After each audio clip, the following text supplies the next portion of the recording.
ठीक है, तो मैंने सोचा कि हम ये जो हमारी क्लास है, हम एक्टिंग के बारे में डिस्कस कर रहे हैं, तो वो क्लास को हम ये रिकॉर्ड कर लेते हैं। ठीक है। तो अब जैसे हमने जो बात करी कि भैया आज हमारे पास टेक्नोलॉजी बहुत सारी है, ठीक है, ठीक है।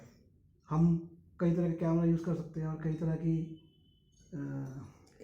इक्विपमेंट्स, टेक्नोलॉजी बहुत है, तो टेक्नोलॉजी की बहुत प्रॉब्लम है, नहीं बहुत है, लेकिन मैं जो मेन चीज़ बताना चाह रहा हूँ ना, मैं वो ये बताना चाह रहा हूँ कि अभी देखो जैसे यहाँ कैमरा है ये, ठीक है ना, ये स्टिल कैमरा है, ठीक है। सिंपल कैमरा है, मोबाइल कैमरा है, ठीक है, ठीक है। लेकिन हम दोनों बातचीत जो कर रहे हैं, अगर ये बातचीत इंटरेस्टिंग होगी तो देखने वाले उसको देखेंगे, को देखेंगे, राइट, ठीक है, बिल्कुल सही है। ऐसे एक एक्टर का टैलेंट होता है, ठीक है। मैं एक्टर के आगे, अब आजकल लोग कहते हैं मेरे पास फोन आते हैं शूटिंग के लिए, हमें ड्रोन का करना ये वो, पहले मैं कहता हूँ भैया तुम्हें पता है उसकी पुलिस परमिशन चाहिए होती है, कैमरा गिर गया टूट गया ये वो, ड्रोन से हमें, अगर तुम्हारे स्क्रिप्ट के अंदर ड्रोन की जरूरत है कि वो शॉट लेने की जरूरत है, तो तुम दूसरे एक्टर को ये चीजें सोचने की जरूरत नहीं है। एक बात मैं ये डालूं, ठीक है, जैसे मैंने कल की वाली क्लास में क्या कहा था कि एक्टर को सबसे इम्पोर्टेंट चीज क्या खोजनी है, बताओ क्या कहा था? मेन उसको अंदर का टैलेंट बोला था ना। नहीं, अंदर का टैलेंट तो चाहिए एक्टर को, लेकिन उसको क्या खोजना क्या स्पेशल। आप एक चीज और बोल रहे थे कि जैसे दूध उबलता है, उस कुछ समथिंग भी बोल रहे थे। नहीं, वो तो मैं कह रहा था उसे कैसे बनना है, मैंने कहा बनना कैसे, क्रीम बनना है। हाँ, क्रीम बनना है। लेकिन एक और चीज मैंने कहा था, एक्टर को सफल होने के लिए इन सब के अलावा एक चीज ये चाहिए कि उसको एक अच्छा डायरेक्टर खोजना है। डायरेक्टर खोजना, तो जो डायरेक्टर सही होगा ना, और जो एक्टर सही होगा, उसके अंदर टेक्नोलॉजी, ठीक है, हम बेसिक रिक्वायरमेंट जाते हैं कि हमें एक मिनिमम ये वाला कैमरा चाहिए क्योंकि उसका एक प्रॉपर सेंसर है, और हमें एक अच्छा लेंस चाहिए, और एक मिनिमम जो भी लाइटिंग की रिक्वायरमेंट है वो करनी है, लाइटिंग है, साउंड है। लेकिन जैसे मैंने एक चीज और कही थी कि एक्चुअल एक्टर का जो मादा होता है, जो उसका दम होता है ना, वो पता लगता है हमें जब हम एडिटिंग टेबल पे बैठते हैं। ठीक है, ठीक है, तो जब हम एडिटिंग टेबल पे बैठे, अब वहाँ पे मुझे याद है कि मैं जब भी कोई प्रोजेक्ट एडिट किया है, और जो मैं मेरे ज़्यादातर फ्रेंड्स के साथ ही एडिट किया है, इनफैक्ट जो चेकमेट फिल्म थी, तो वो शशिकांत मेरा सीनियर और फ्रेंड है, 2 साल सीनियर है एडिटिंग का। अच्छा। तो जब हम बैठे थे तो हम बैठते थे, देखते थे, तो इनफैक्ट कई सारी वो फिल्म की लेंथ कम निकली, तो उसने मेरे को बताया देख यार कि यहाँ पर ये रिएक्शन हो रहे हैं, यहाँ पे ऐसे। उसके पहले के प्रोजेक्ट्स में जब हम बैठे, तो मेरी एक बड़ी अच्छी फ्रेंड है पल्लवी सिंगल, तो उसके साथ मैं बैठा, तो वो एक्ट्रेस ऐसे ऐसे आंखें कर रही थी, वो कह रही है कि क्या कर रही है। तो एक्चुअल जो एक्टिंग होती है ना, लेकिन वो एडिटिंग टेबल में जाने से पहले अगर एक्टर अपने आप को मान ले, तो कोई फर्क नहीं पड़ता, एक मंझा हुआ एक्टर है, क्या लाइटिंग हुई है, क्या आपने, चाहे तुम करोड़ों रुपया कैमरा लगा दो, ठीक है, ठीक है, वो एक्टर उस चीज को खींच लेगा। अब जैसे कल मैंने आपको जरा सा सैंपल दिखाया था एक्टिंग का, जो एक्टिंग का आपने कुछ गलती मेरी देखी उसमें, पकड़ी कोई नहीं, देखो तुमने पहली बार एक्टिंग की परफॉर्म किया था और मुझे अच्छा लगा कि तुमने कर दिया, ये चीज होती है ना। अब मैं एक चीज होता है एक्टर में, मैं सोचा था पंकज आज आया नहीं, पंकज के बाद बताऊंगा, और ये बात एक्टर को हमेशा ध्यान रखनी चाहिए कि आप एक्टर हो, और एक्टर का जो टूल है ना, एक तो उसका इंटरनल टूल है कि वो उसको नजर नहीं आता, वो है उसके अपने इमोशन उसके अंदर के हैं, जो कि सबसे डिफिकल्ट टूल है, ठीक है। दूसरा उसका एक और इंटरनल टूल है कि उसको इमेजिनेशन करना है। एक तो इमोशन है उसका टूल, और एक क्या है, इमेजिनेशन। कि मान लो मैं उसको, अब मान लो एक बात ये कही जाती है, और वैसे ये सच भी है, गलत नहीं है। इनफैक्ट मुझे भी याद है कि हम लोग एक नाटक की रिहर्सल कर रहे थे, और कई दिनों तक हम नॉर्मल कपड़ों में रिहर्सल करते थे, ठीक है, लेकिन नाटक से पहले ड्रेस रिहर्सल होती है। अच्छा। तो ड्रेस रिहर्सल में हम ड्रेस पहन के स्टेज पे करते हैं। अच्छा। तो जब हम ड्रेस पहन के करते हैं तो हमारी परफॉर्मेंस बेटर होती है, ठीक है। इसलिए जब हम एक्चुअल लोकेशन में जाते हैं, अब जैसे तुम आए आज, तुमने कहा मैं डमी लेके आऊंगा, डमी के साथ एक्टिंग करूंगा, और मैंने एकदम मना कर दिया। क्यों? क्योंकि देखो इसमें हर एक का अपना पर्सपेक्टिव होता है, ठीक है, मेरा अपना सोचने का तरीका है, सबका अपना है। मैं यहाँ बैठ के जो तुमसे बात कर रहा हूँ, मेरे सामने अंशुमन है, अंशुमन के सामने निखिल है, ठीक है। जैसे मैं तुमसे जो बात कर लूंगा, क्या मैं तुम्हारी डमी को रखे? नहीं, उस तरह से नहीं। अगर मैं एक्टिंग भी कर रहा हूँ, और यू नो एक्टिंग अंदर से भी अगर निकल रही है, मैंने अपने इमोशन, अपनी इमेजिनेशन पे वर्क किया, ठीक है, बट ऑफ कोर्स अगर सामने तुम हो, तो जो मैं कर पाऊंगा ना, वो बॉडी डबल भी आ जाए। मैं लोग बॉडी डबल यूज करते हैं कि एक्टर आके दे दे हो, लेकिन फिर मैं कहता हूँ अरे भाई आप फिर एक्टिंग क्यों कर रहे हो? मेरा अपना मानना ये है। वो एक्टिंग तो प्रैक्टिस के लिए हो गया ना भैया। प्रैक्टिस नहीं, लोग शूट पे भी जो है ना, हाँ शूट पे भी बॉडी डबल यूज करते हैं करते हैं ठीक है। मेरा मेरा मतलब दिमाग सही जा रहा है वो नहीं लेकिन नहीं, तुम्हारा दिमाग जो चल रहा है वो उनका चल रहा है। हाँ लेकिन मेरा मानना ये है कि भैया फिर आप एक्टिंग नहीं कर सकते ढंग से, अच्छा कमी रह जाती है। कभी रह जाती है वो जो कमी होती है ना, ठीक है, ठीक वो है। ऐसे समझ लो जैसे एक साइंटिस्ट इलेक्ट्रॉन्स की स्टडी करता है ना। ठीक है ठीक है ठीक है, समझ गया, मैं समझ गया आपकी बात। दूसरा मेरा मानना है फिर तुम एक्टर क्यों? तो लेकिन आप ये कह रहे हो कि रिहर्सल तो करनी ही पड़ेगी, जितने करेक्टर है हमें शूट से पहले तो रिहर्सल रिहर्सल करना का भी मेरा पड़ेगा। अपना पर्सपेक्टिव है, मैं तुम्हें बताता हूँ। तो बहुत से लोग अगर इस वीडियो को देखेंगे वो भी समझेंगे। मैंने खुद ये पाया कि दो तरह की अप्रोच होती है फिल्म एक्टिंग में। अच्छा रिहर्सल ऑफ कोर्स ये भी पाया कि रिहर्सल से आपकी इम्प्रूवमेंट भी होती है। हाँ लेकिन कई बार रिहर्सल डिस्ट्रक्टिव भी हो जाती है, और इनफैक्ट जो रीटेक होते हैं ना, हाँ वो भी डिस्ट्रक्टिव होते हैं। ठीक है इसलिए हमेशा पहला जो टेक होता है ना, हाँ हाँ आप रिहर्सल कर लो, ओके रिहर्सल आपने कर लिया, आप रूम में हो, आपको स्क्रिप्ट मिली, डायरेक्टर से मिले, आप रिहर्सल आपने कर ली। लेकिन जब आप टेक पे आ रहे हो, खास करके फिल्म और टीवी एक्टिंग में, ठीक है तो वो जो फर्स्ट टेक होता है ना, वो बहुत इम्पोर्टेंट होता है। ठीक है उसमें जो एक्टर की एनर्जी होती है ना, वो एनर्जी मैंने देखा है कि अक्सर, लेकिन साथ में मैंने ऐसे एक्टर भी देखे हैं, जैसे मेरा एक फ्रेंड है अरिंदम साहा, जो बंगाली फिल्म और हिंदी दोनों में काम करता है। ठीक है तो मैंने देखा है कि अरिंदम जो है ना, वो थिएटर भी करता है बहुत। अच्छा तो अरिंदम इतना मंझा हुआ है कि वो अगर रिहर्सल कर रहा है और जब वो एक के बाद एक टेक दे रहा है, तो वो उसका हर अगला टेक का एक्टिंग पहले वाले टेक से बेटर होती जाती है।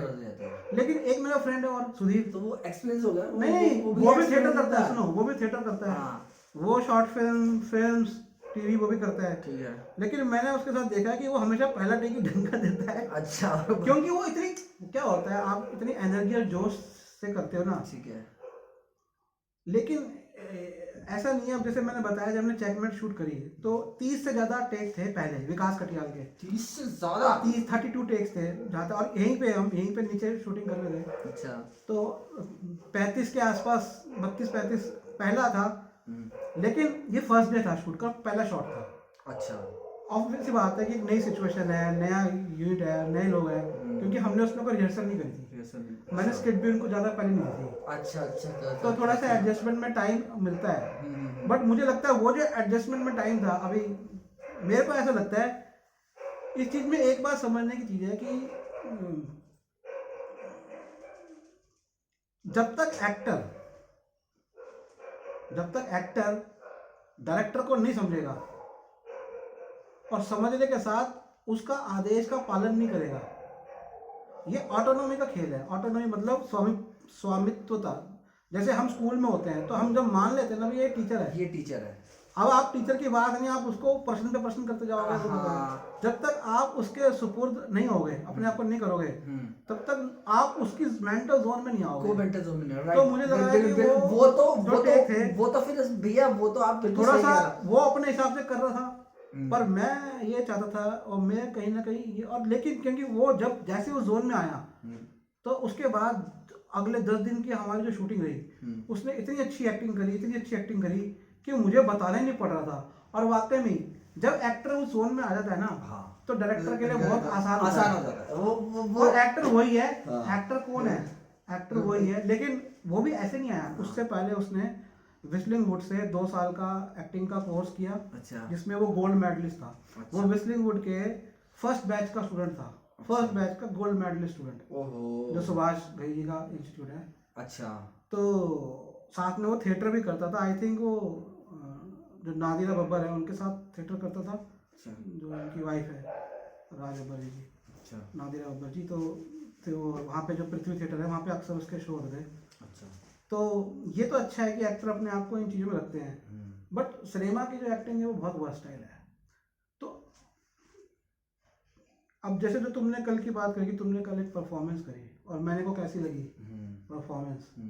तो मैं सही बताऊँ, मेरे को लगी कैसे उसका इम्पोर्टेंट था कि तुमने कर दी। तो मैंने क्या कहा, एक्टर के टूल होते हैं ना, उसका एक तो इंटरनल टूल हो गया, क्या हो गया, एक हो गया उसका इमोशन, दूसरा उसका अंदरूनी टूल क्या हो गया, इमेजिनेशन। ठीक है, लेकिन जो उसके बाहरी टूल है वो है उसकी जुबान, उसके भाव और उसकी बॉडी लैंग्वेज। ठीक है, अब बात ये है कि जो तुमने किया, तो उसको मैं कह रहा हूँ कि मैंने तुम्हें दिया, तुम्हें बोलते तुमने कर दिया।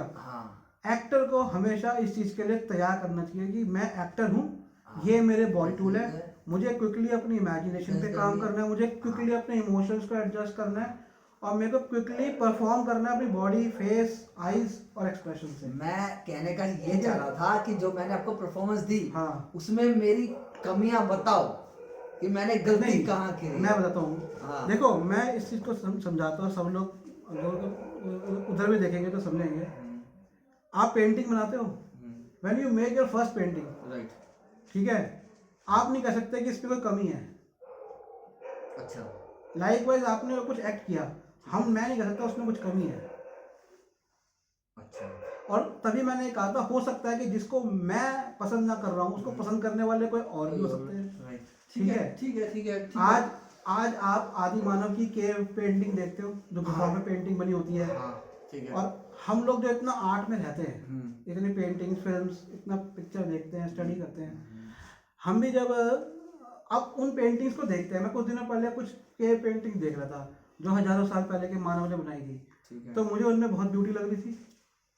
हो सकता है कोई बच्चा देखे उसमें। तो इसमें सिनेमा में या आर्ट में एक और है कि देखने वाले का नजरिया, उसका पर्सपेक्टिव क्या है, नजरिया। ठीक है, लेकिन तुमने जो किया उसको परफॉर्म किया। सिनेमा के अंदर हमें एक चीज अच्छी मिलती है कि हम लोग ना उसको रिकॉर्ड कर सकते हैं और तुम खुद देख सकते हो उसको।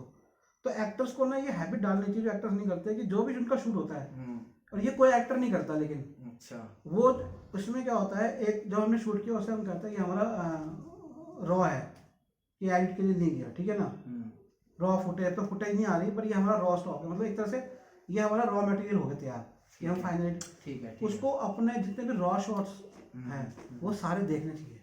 ठीक है, राइट। जब तक वो उसको देखेगा नहीं, उसको वो समझ नहीं आएगा। और फिर उसको जब, क्योंकि एडिट में तो वो चीजें निकल जाएंगी ना जो वो गलती कर रहा था, जो गलती करते हैं, तो वो गलती रॉ फुटेज में होती है। ठीक है, रॉ फुटेज के अंदर, ठीक है, जब वो देखेगा तो वो समझेगा। वो उसको कहाँ से मिलेगी, वो उसको मिलेगी नहीं, देखेगा कैसे, एडिटिंग मशीन पे तो कोई बिठाएगा नहीं, उसके लिए कुछ ना कुछ उसको अपना जरिया निकालना चाहिए, या फिर उसे एडिटिंग में जाके ज्वाइन करना चाहिए। अच्छा, ठीक है, ये उसकी इंप्रूवमेंट के लिए अच्छा है। लेकिन क्योंकि अब हम जैसे क्लास ले रहे हैं, ठीक है, अभी तो हम इसमें ऐसे रिकॉर्डिंग कर रहे हैं, लेकिन जब हम परफॉर्मेंस करेंगे तो हम कैमरा, तभी मैं कह रहा था कि यहाँ पर एक टीवी लगाना है, हाँ, तो उसका यही मकसद था। वैसे एक टीवी अंदर रखा हुआ है, ठीक है, ठीक है, लेकिन मैं चाहता हूँ बड़ा टीवी, ठीक है, बहुत सारे पर्पस है, ठीक है, फिल्म हम उसमें देखेंगे, ठीक है, लेकिन उसके अंदर एक पर्पस ये भी है कि हम यहाँ से डायरेक्ट उसको लिंक करेंगे उसमें, अपना एक सिस्टम करना, जो लैपटॉप मेरे पास, हाँ, मैं ले आऊंगा, उसको हम डाटाबेस बनाएंगे, ठीक है, समझ गए, और जब भी हम करेंगे उसका परफॉर्मेंस हम देखेंगे। तो फिर तो मैंने वो बात तो सही कही ना फिर भाई, वो वाली आपकी क्या बोलते हैं, सीसीटीवी वाली फिर बात सही नहीं। वो सीसीटीवी कैमरा से नहीं करेंगे।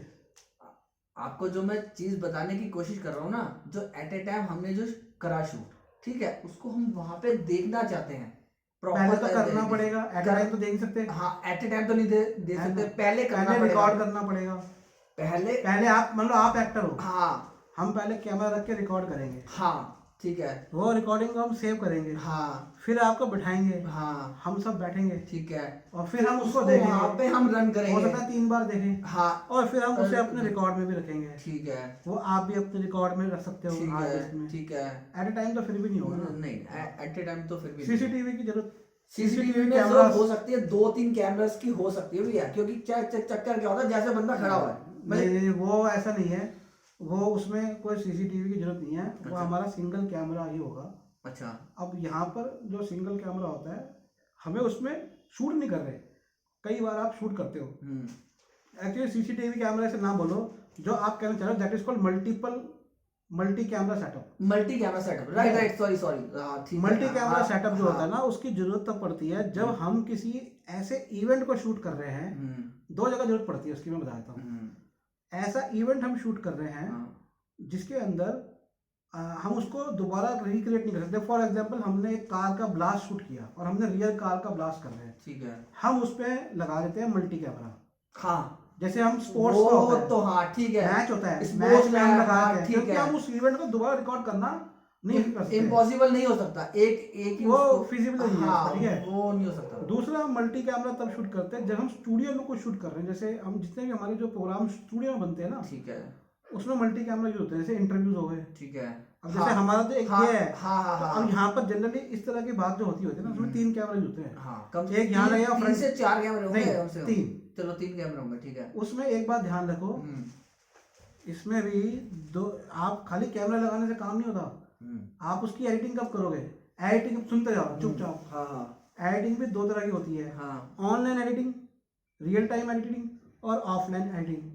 मान लो मैं फिल्म का, मैंने कार का ब्लास्ट किया, उसको तो मैं तुरंत एडिट नहीं करूँगा ना, मैंने 10 कैमरा लगाए, उसको मैं एडिटिंग टेबल पे लेके जाऊंगा, फिर उनकी 10 की फुटेज।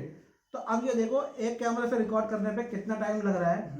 अभी यही एक ही चीज को मैं अगर 10 कैमरा से रिकॉर्ड करके जब मैं उसको एडिट करूंगा, तो मेरा टाइम कितना लगेगा। हाँ हाँ हाँ हाँ हाँ हाँ, और टाइम का मतलब मेरा एडिटिंग का खर्चा कितना हो जाएगा, खर्चा हो जाएगा, समझ रहे हो। हाँ, लेकिन जो हम स्टूडियो में रिकॉर्ड करते हैं उसके लिए एक अलग ही सेटअप होता है, अच्छा और अलग उसका रूम होता है। अच्छा वहां पर वो ऑनलाइन एडिटिंग कर रहे होते हैं, उसको रियल टाइम एडिट कर रहे होते हैं। अच्छा, वहां पे अंदर एक शो रनर होता है, ठीक है, शो रनर जो होता है वो वहां पर बैठा होता है जहां पर एडिटिंग चल रही होती है। जैसे ये, तो उसको सुनते जाओ। वहां पर मान लो 3 कैमरा लगे हुए, मान लो बिग बॉस आजकल आता है, ठीक है, मान लो मैंने 10 कैमरा का सेटअप लगा रखा है। हाँ ठीक है, तो जो शो रनर होता है ना, ये लोग तो अपना आउट कर रहे हैं जिनको बताया गया है, हाँ हाँ और जो शो रनर अंदर बैठा होता है, हाँ, वो उसमें एक एडिटर नहीं होता, आई थिंक उसमें एक ही एडिटर होता है, उसको अलग अलग बटन प्रेस करने होते हैं। वो जैसे बटन प्रेस करेगा तो जो कैमरा का हो रहा रिकॉर्ड वो आएगा, लेकिन वो रिकॉर्ड हो जाएगा हाँ फाइन लाइट में, हाँ हाँ हाँ, उसको फिर चेंज नहीं कर ठीक है सकते। ठीक है ठीक है ठीक है,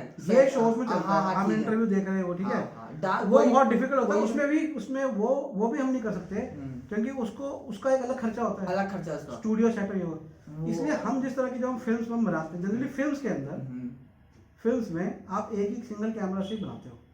एक्शन सीन हो तो आप 3 4 5 कैमरा लगाते हो, लेकिन कुछ डायरेक्टर्स ने आज नहीं, जैसे हम अब सीसीटीवी मल्टी में, अकीरा कुरोसावा जो एक पुराने डायरेक्टर हुए हैं, उन्होंने तो बहुत पहले मल्टी कैमरा लगा के शूट किए हैं। अच्छा, आई थिंक शोले में मल्टी कैमरा यूज किए हुए हैं, अच्छा फिल्म कैमरा लगाते थे। अच्छा अच्छा अच्छा अच्छा, लेकिन उसमें भी एक प्रॉब्लम है। अब सुनो, ये बात क्या बहुत सारे लोग को समझ नहीं आएगी। भाई देखो, आप यहाँ बैठे हो, मैं यहाँ बैठा हूँ, हमने जो रिकॉर्ड करना है, तो फिल्म में पर्टिकुलर फिल्म के अंदर, रिकॉर्डिंग के अंदर एक और चीज़ इंपॉर्टेंट होती है, चाहे आप फिल्म कैमरा से करो किसी भी, कि लाइटिंग क्या है। मैं जो यहाँ कैमरा लगा के आपके फेस पे जब मैं लाइटिंग करूंगा, तो मेरे को और जो 10 लाइटें सेट करके वहाँ भेजनी है। अगर मैं ये कैमरा यहाँ से लगाऊंगा तो ना वो हो जाएगी। सही है वो, हाँ ठीक है। तो इसीलिए फिल्म में एक ही कैमरा यूज करता है, क्योंकि लाइटिंग इंपॉर्टेंट है। लाइटिंग इंपॉर्टेंट है, ठीक है ठीक है ठीक है ठीक है ठीक है, लाइटिंग बहुत इंपॉर्टेंट होती है। ठीक है। मान लो मैंने एक 50 फुट लंबा सेट बनाया है, और मैं 50 फुट में मेरा कैरेक्टर अलग अलग जगह से गुजर रहा है, तो वहां पर मैं अलग अलग जगह पे उसकी जो लाइटिंग मैंने सेट करी है कि भैया ये कैरेक्टर वहां से चला, यहाँ आके खड़ा हो गया, थोड़ा आगे चला, एक न्यूज़पेपर की दुकान वहाँ, ठीक है। अब मैं इसको मान लो मैं कर रहा हूँ एक ही टेक में ले रहा हूँ, इसे कहते हैं मिरर सीन, ठीक है लॉन्ग टेक, ठीक है। मैं इसे एक ही टेक में ले रहा हूँ, और साथ में मान लो मेरा कैमरा भी मूव कर रहा है।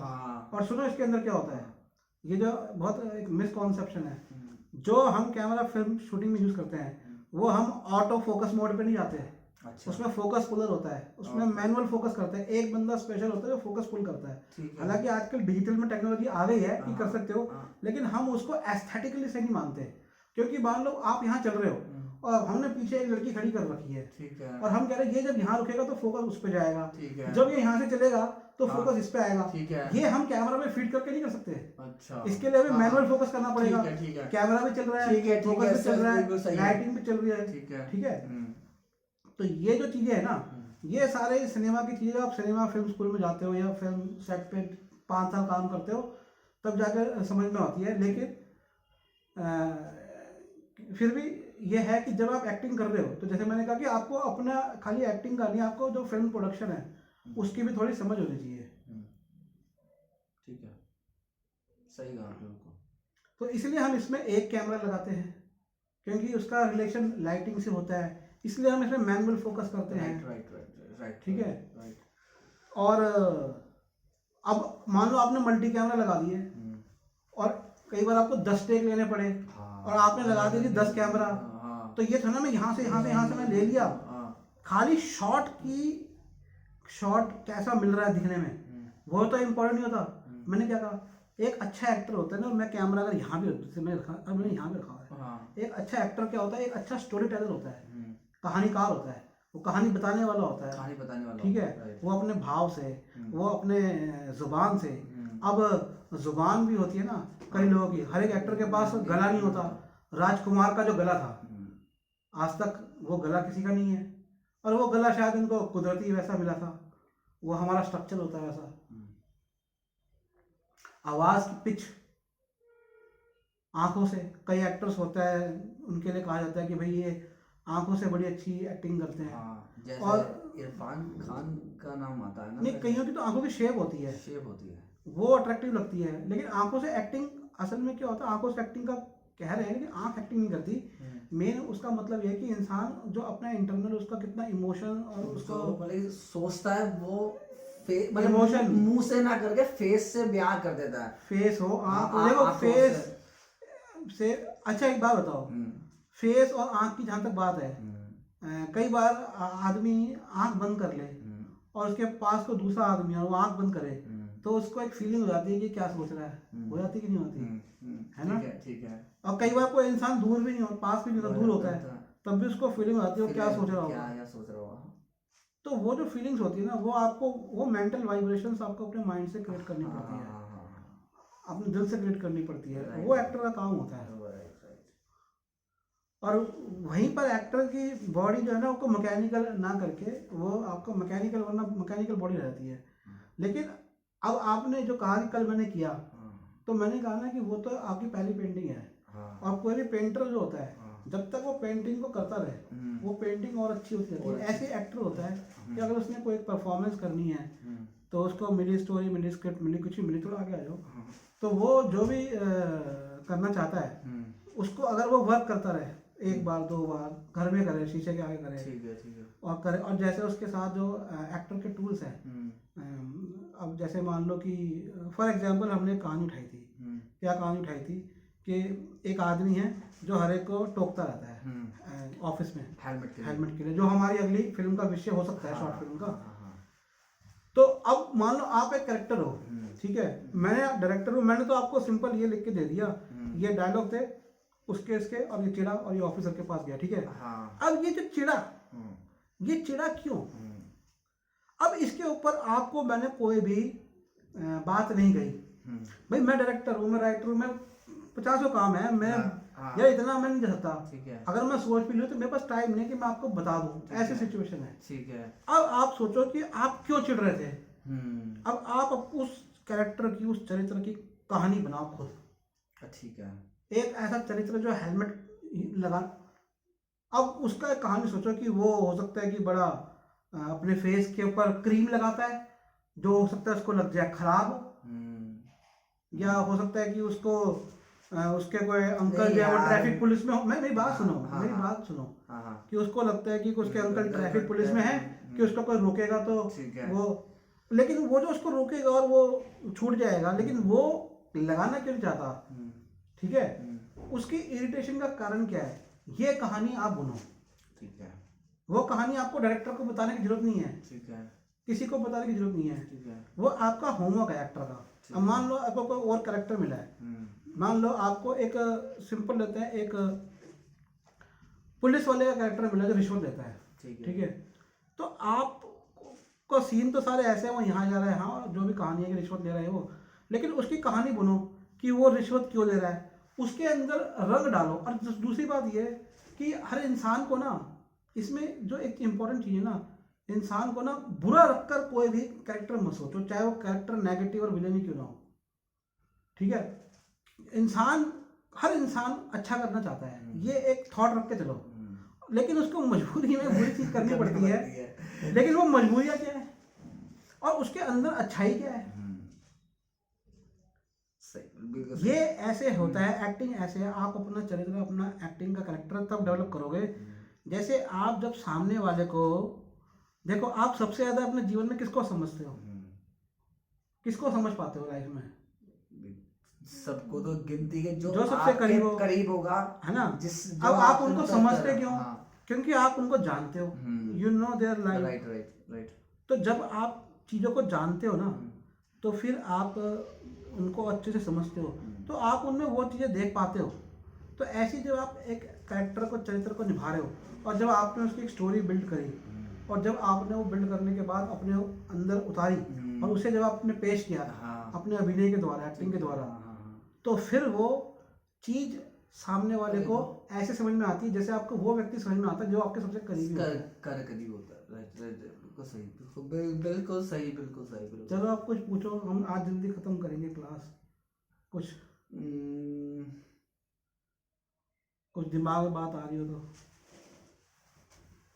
अभी फिलहाल तो कुछ नहीं आ रही दिमाग में बात।